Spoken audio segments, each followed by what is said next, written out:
Hello students, हम आते हैं क्वेश्चन नंबर 14 अपने नोट्स का आखिरी question number 14 based on the following information prepare cash budget. अब आप पढ़ के देखो पहले इसको। 1 2 3 4 4 क्वार्टर, ओपनिंग बैलेंस दे रखा है, कलेक्शन फ्रॉम कस्टमर दे रखा है, payment, purchase of material, other expenses, salary, income tax, purchase of machinery सब दे रखा है। मैंने क्वेश्चन तो कैश बजट तो बना हुआ है, पूरा कैश बजट बना हुआ आप देखो, और पूरा अरे ऐसा ऐसा प्रिंट करना है, छाप देना है। तो यहां पर अब हम कैश बजट के बारे में ज्यादा कॉम्प्लिकेशन नहीं, मेन नीचे का पैराग्राफ है, ये ध्यान से पढ़ना है। एक बार आप खुद पढ़ के रखें और फिर वापस वीडियो ऑन करके और फिर से देखें। Company desire to maintain a cash balance of 15,000 at the end of each quarter. हर क्वार्टर के एंड में डिजायर है इनकी, बजट बनाती है, इसीलिए बजट क्या एस्टिमेट ही तो है। एक्चुअल जो होगा वो देखेंगे बाद में, लेकिन अभी हम सोच के चल रहे हैं कि हमारे पास हर क्वार्टर के एंड में एटलीस्ट 15,000 हमारे जेब में होना चाहिए। तो closing balance to be 15,000, 15।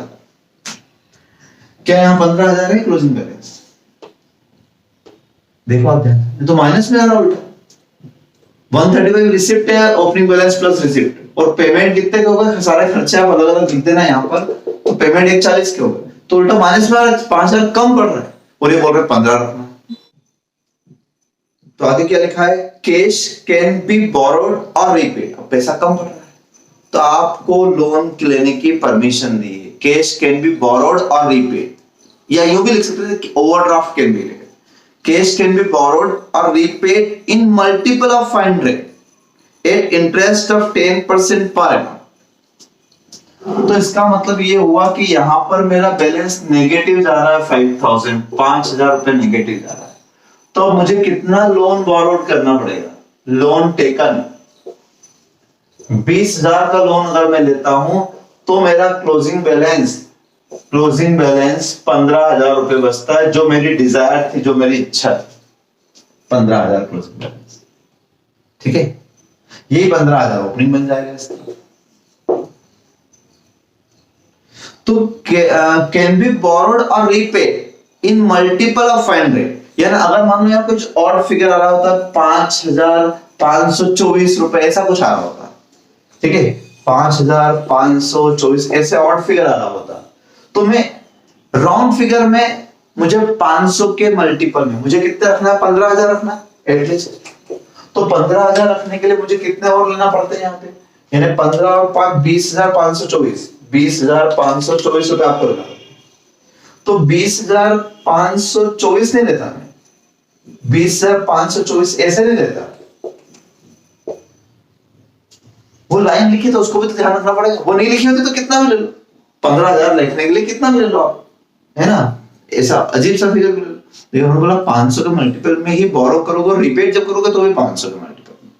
Interest अलग, इंटरेस्ट मल्टीपल में नहीं होता, इंटरेस्ट तो फ्रैक्शन में जाता है, इंटरेस्ट तो डे वाइज होता है, तो 24 25 28 कुछ भी रुपा सकता है। तो प्रिंसिपल कैन बी बोरोड और repaid in amount, can be borrowed in amount मतलब principal amount, can be borrowed और repaid in multiple of fine rate. तो फिर मुझे यहाँ कितने लेने पड़ते?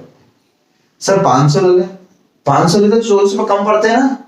अगर मैं सिर्फ 500 लूंगा यहाँ पर मल्टीपल में तो 24 रुपए कम पड़ जाएंगे, मेरा बैलेंस 14,000 समथिंग आएगा, जबकि मेरी डिजायर 15 है। तो वो शर्त भी तो मानना है, तो मुझे पीछे नहीं जाना, मुझे आगे जाना चाहिए। 14,000 20,524 से अच्छा 21,000 लेता हूं। सर ऐसा करने से तो बैलेंस बढ़ जाएगा, तो बढ़ने दो ना। उन्होंने बोला एटलीस्ट 15,000, कम से कम 15 तो रखना है, कैश बैलेंस 15,000। कोई भी व्यक्ति जब कोई लिमिट बताता है तो वो बोलता है कि 15,000 रखना, मतलब ज्यादा होगा तो वो बुरा है क्या?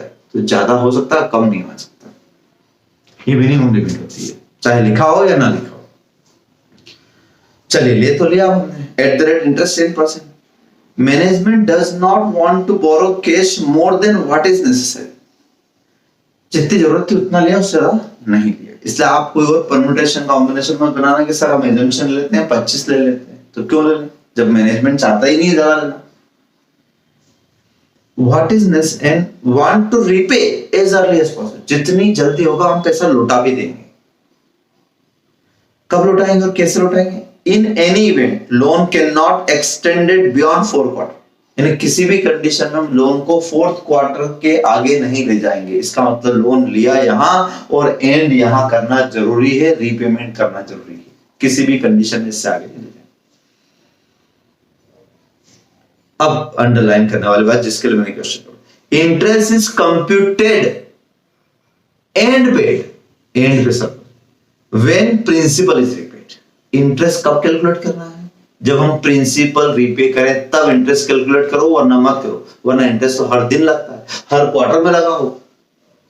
और एक assumption, assume that borrowing take place at the beginning and repayment are made at the end of quarter। यानी ये जो बोरो किया 20,000 इस फर्स्ट क्वार्टर के में कितने महीने होते हैं? 3 महीने होते हैं। मान लो जनवरी फरवरी मार्च, तो कब लिया? जनवरी में लिया, फरवरी में लिया या मार्च में लिया? तो क्या लिख दिया उन्होंने? उन्होंने लिख दिया at the beginning of quarter, यानी आप मान लो जनवरी में लिया। और रिपेमेंट की बारी आएगी तो कब मानना? उस क्वार्टर के एंड में, क्वार्टर का आखिरी वाला महीना रहेगा उसमें पेमेंट मानेंगे। ठीक है, चलिए सर करते हैं। ये साल तो हो गया कंप्लीट आपका, 15 आगे आ गए, ये होगा 165, यहाँ कितने हैं? 150 है, माइनस किया तो कितना आया बैलेंस? 15,000। और आपका डिजायर भी कितनी है? 15 की है। तो आपका ये भी 15 और डिजायर भी 15 की है, तो ना आप लोन लेंगे और ना आप लोन का रीपेमेंट करेंगे, ना रीपेमेंट करेंगे, क्योंकि आपके पास पैसे ही नहीं। रीपेमेंट करोगे तो कम नहीं हो जाएगा। और जब रीपेमेंट ही नहीं कर रहा हूं तो क्या इंटरेस्ट कंप्यूट करना है? नहीं। क्या लिखा था? Interest compute and paid when principal is repaid. Interest तभी कंप्यूट करना है जब प्रिंसिपल रिपेड करें। इंटरेस्ट अक्रूड हो रहा है, अक्रूड हो रहा होगा, कौन छोड़ेगा इंटरेस्ट? लेकिन पेमेंट की बात है, तो अभी पेमेंट नहीं किया ना रीपेमेंट, तो फिर इंटरेस्ट भी पेमेंट नहीं करेंगे। तो यहाँ सर ये 15 अगले साल यहाँ पे 175 हो गए। अब कितने बचे? 25। अब हमारे पास यहाँ पर 25 है और रखना कितने? 15। 10 एक्सेस, कितने हजार रुपए एक्सेस? 10,000। तो 10,000 रुपए एक्सेस है हमारे पास। क्या हम इसको रीपेमेंट कर दें? क्योंकि उन्होंने लिखा था एज अर्ली एज पॉसिबल, जितना जल्दी हो सके लौटा दो। तो 10 बचे, 10 लौटा दो भाई, बाकी बाद में लौटा देंगे। तो 10,000 लौटा देते हैं। लेकिन बात ये कि वो जो 10,000 रुपए में लौटाऊंगा, उस 10,000 में से मुझे प्रिंसिपल भी निकालना है और इंटरेस्ट, क्योंकि अब मैं 10,000 दे रहा हूं मतलब प्रिंसिपल दे रहा हूं तो इंटरेस्ट भी दे रहा हूं, तो बोथ। तो अब यहां पर उन्होंने लिखा था interest is computed and paid when principal repaid. तो 10,000 रुपए अगर मैं दे रहा हूं तो उसमें डेफिनेटली प्रिंसिपल भी दे रहा हूं, और ऐसा तो हो नहीं सकता कि इंटरेस्ट ना दूं, क्योंकि लिखा है। और वैसे भी नॉर्मल वे में भी इंस्टॉलमेंट में हमेशा इंटरेस्ट भी आता था, प्रिंसिपल। वो तो इस क्वेश्चन में उन्होंने मना कर दिया था, अगर मैं इंटरेस्ट देना पड़ता, लेकिन पैसे ही नहीं, कहां से देते? तो बाद में देते। तो यहां पर बोला उन्होंने अब 10,000 है मेरे पास, तो 10,000 रुपए जो मेरे पास बचे हैं, ठीक है,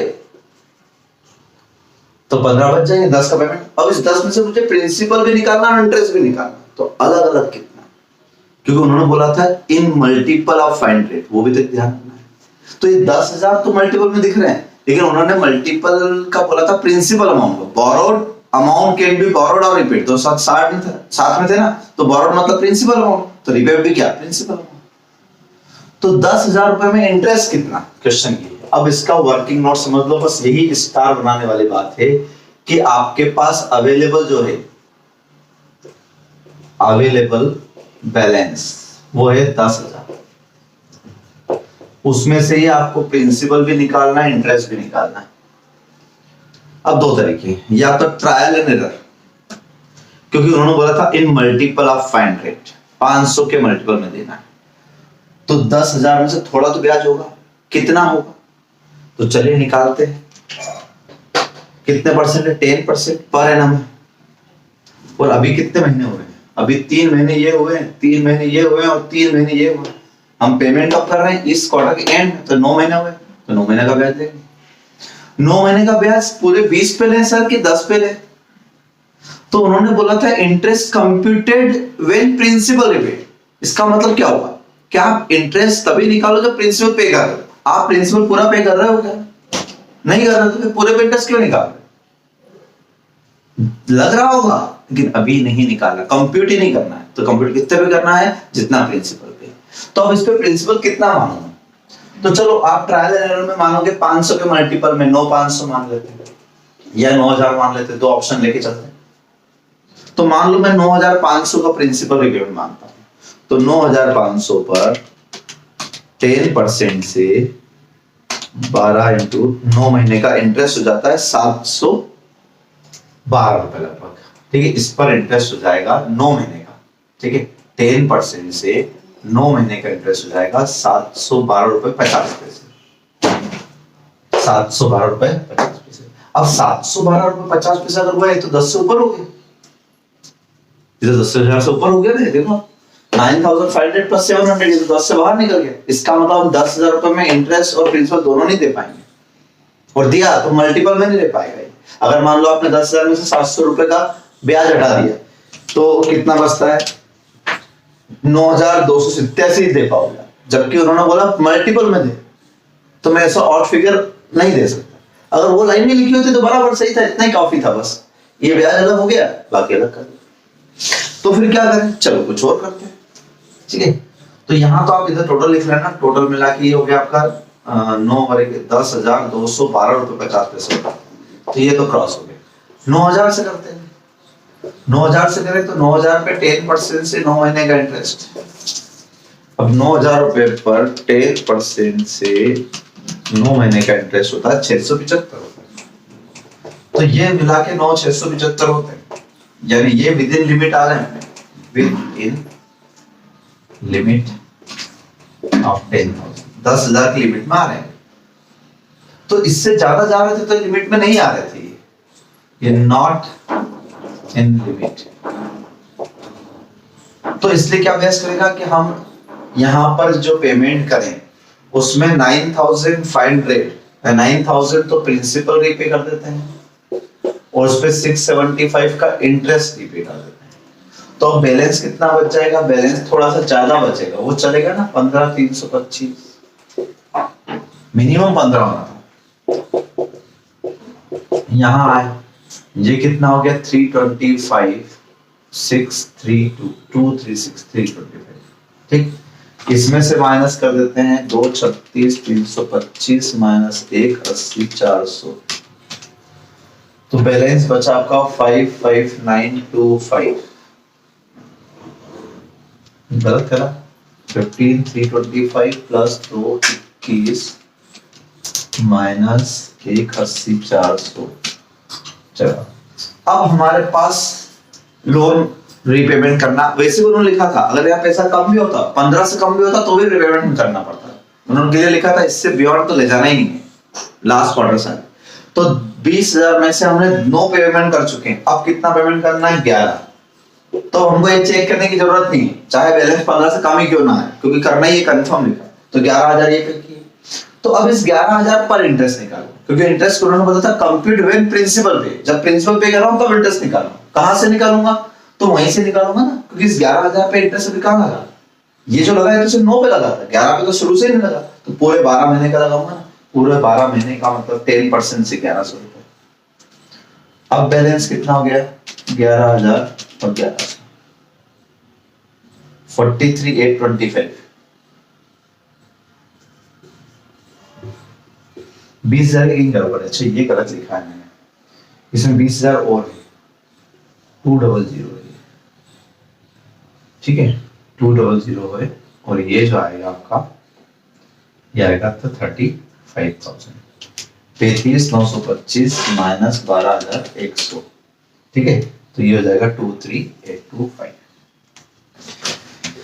ये है आपका कंप्लीट क्वेश्चन। ये बात समझ में आई? अच्छा, इसका एक और तरीका बताता हूँ। चलो सर, हम कैसे ट्रायल कब तक करें? मान लो इसमें भी नहीं आता, बार-बार कब तक करते?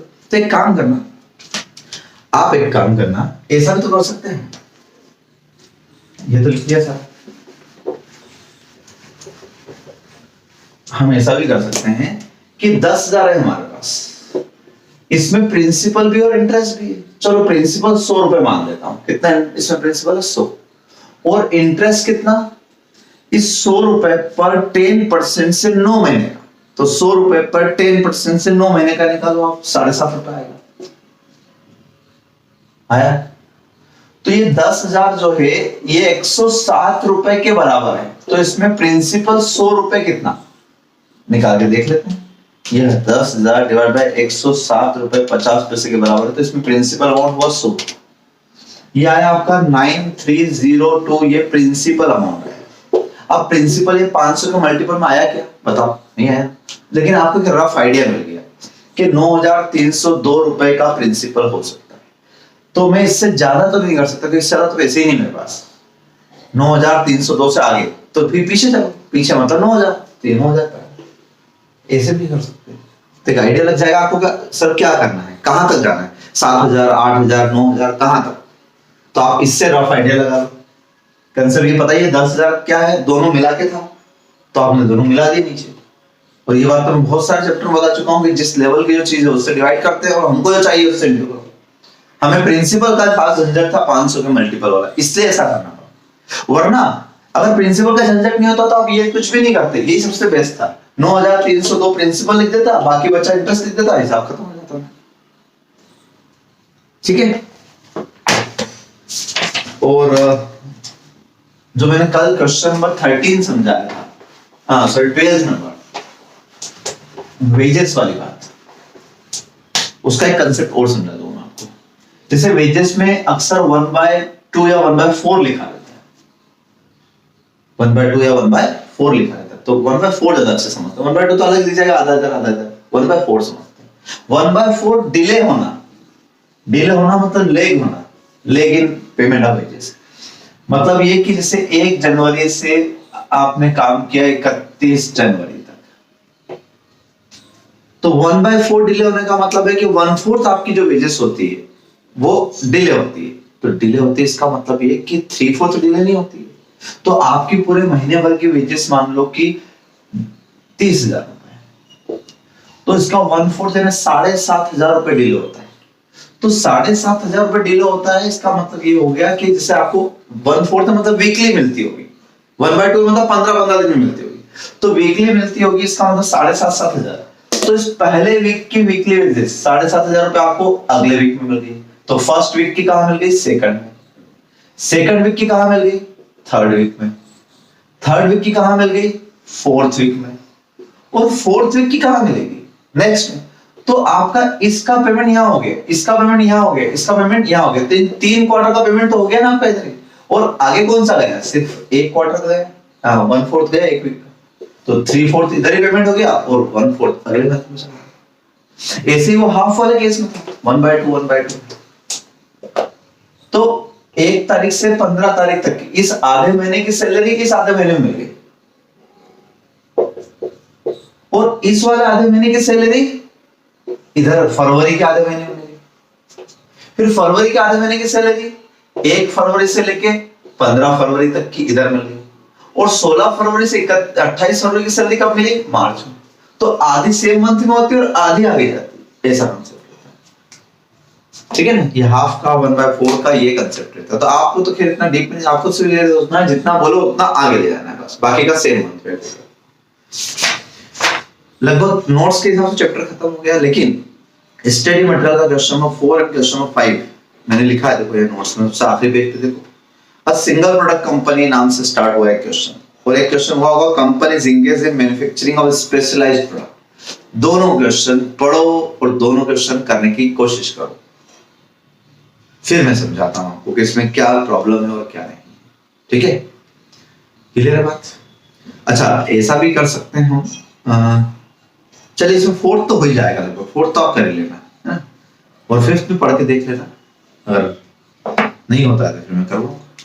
ठीक है, थैंक यू सो मच।